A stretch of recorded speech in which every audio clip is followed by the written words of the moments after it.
Okay, we've come up on our 10:45 Q&A segment, and when we return, when we finish our Q&A segment, there are two things I'd like our panel members to consider sharing with us, and that is if you have any recommendations for free resources, and then number two, trauma. Any healing or trauma groups that you are aware of. So we'll discuss that on the backside of the Q&A. Christine and Melissa, do we have any questions coming in from our viewers and listening audience? Yeah, we have ladies. Some questions, several comments. So I'm just going to share kind of a conversation thread that happened in the very beginning of the discussion. Okay. This woman started by saying, I need help. Who do I reach out to? And then some other people agreed that they weren't sure who to reach out to. And then a follow-up question to that was, but a counselor costs so much. And then to that, people speak on mental health, but do they really care? And I think that might be in reference to the cost. And then finally, it was concluded with someone saying, just make sure when you reach out that it doesn't get used against you, my experience. So I was just wondering if you all could comment on, who they can reach out to, especially if cost is a factor, and how to, prevent from anything they say getting used against them. So, go ahead. A lot. I don't know. Am I muted or not? You're good. We can hear you, sir. Okay. So I agree with the point about cost. There's very little free services available. I went on an internet search and I found, for example, that there are free resources around alcohol and drug abuse in relation to, helping people. But I don't know of free counseling services that are available. And so one of the things I would sort of recommend, unfortunately, is if you use a website called Psychology Today Therapist Directory, that's a wonderful way of at least finding out who is available. And a lot of times they will offer maybe pro bono services, free of charge, or they will also do a sliding scale. So I think, that could be helpful for people because living in this capitalistic society, it is ruled by money and finances. I will separate out a little bit between kids and adults, right? Because funding sometimes can be different. So overall for kids, there's actually a lot of funding out there for, especially for school-based stuff. There's a lot of therapists and groups and organizations who are going into schools because there's funding streams there. And for adults, there's also a decent number of outlets too. So if we look broad scale, when we think about the health centers, right? So Athenia, formerly Grace Hill, when we think about BJC Behavioral, Hopewell, like those sorts of organizations, Preferred Family Healthcare, those places not only do free, but then, will work with Medicaid and also have other types of programs too. So those are like large kind of community nets for that work. And then really, honestly, just depending on what the specific issues are, there are other spaces. So as I think about Better Family Life actually has a group that's, I know, starting this month for parents of who've lost kids to gun violence, right? There's a support group for them. If you're dealing with issues around sexual assault or relationship violence, there's agencies like Safe Connections. Redevelopment opportunities for women, or the Center for Women in Transition specifically have a lot of opportunities for women and geared around, re-entry and impact on family from those who've had like a spouse who's incarcerated, and that's dramatically impacted their income. So I will say there are a lot of these organizations around that.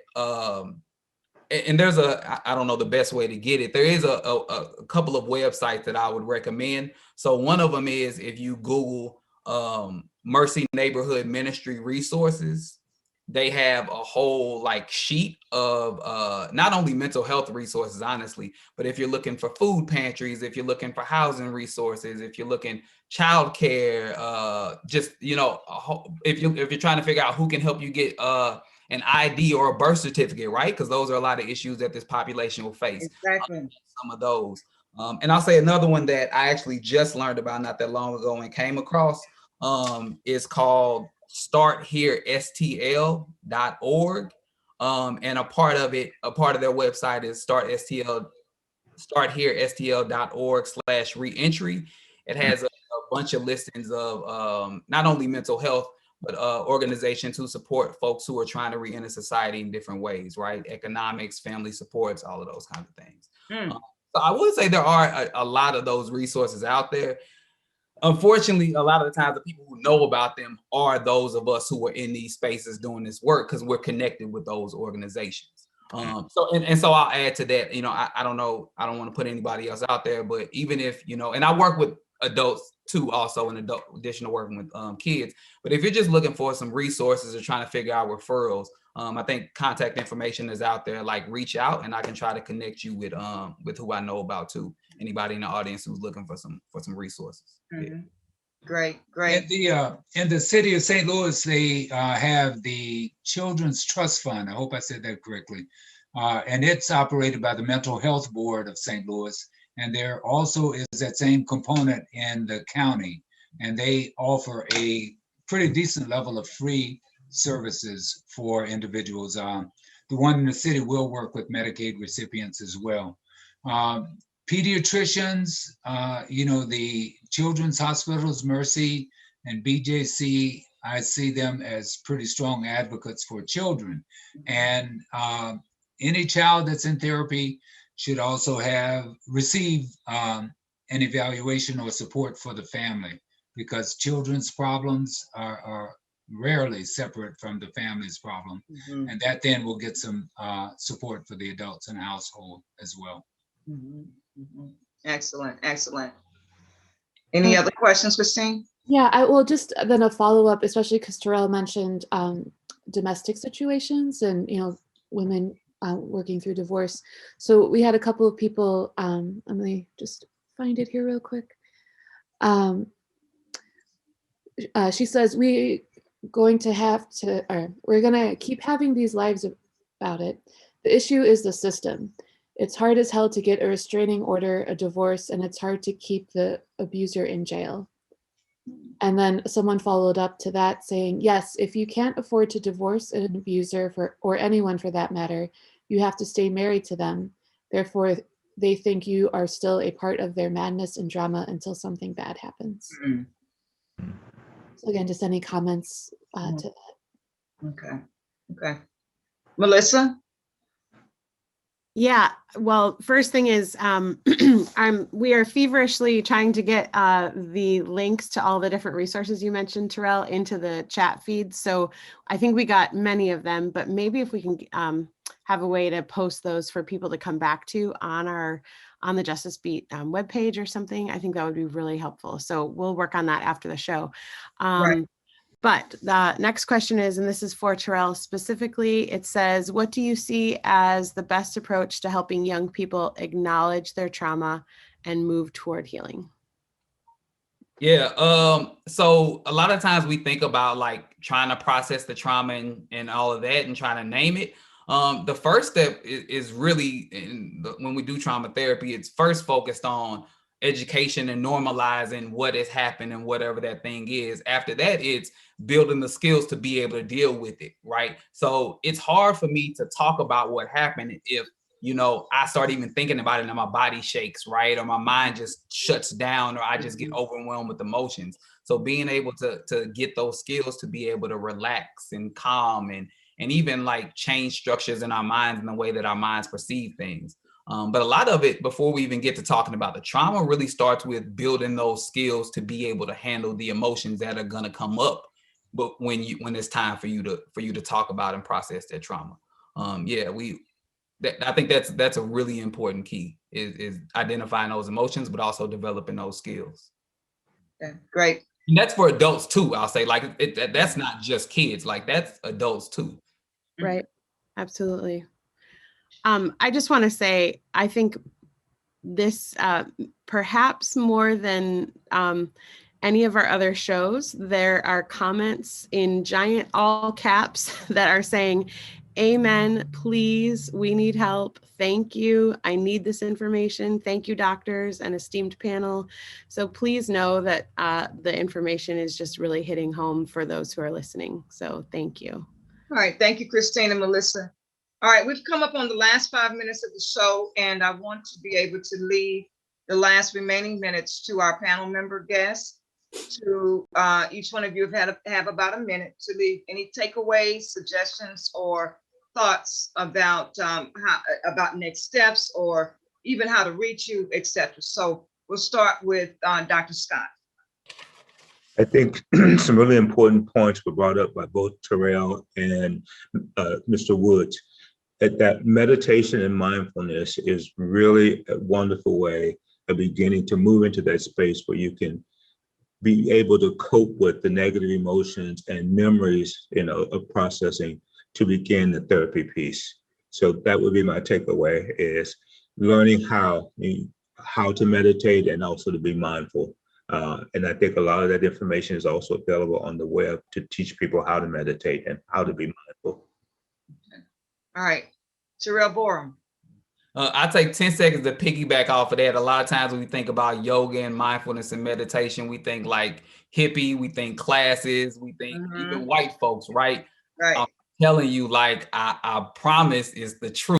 Like, it's the truth, right? All races, all classes, spiritual faiths, like, it's the truth.